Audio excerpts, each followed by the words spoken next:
Hola, sóc l'Ànec i m'agradaria que tots aconseguireu el valor de la tolerància.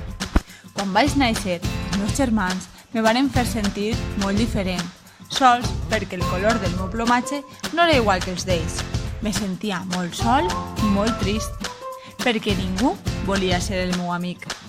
Vaig passar per moltes aventures, fins que vaig descobrir que el que em passava era que no érem de la mateixa família d'aus.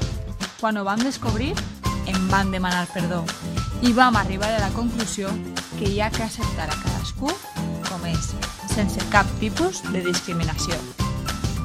Tolerància és una qualitat personal que es defineix com el respecte a les idees, creences o pràctiques cap als demés, encara que siguin diferents o contràries a les nostres. Created using Powtoon.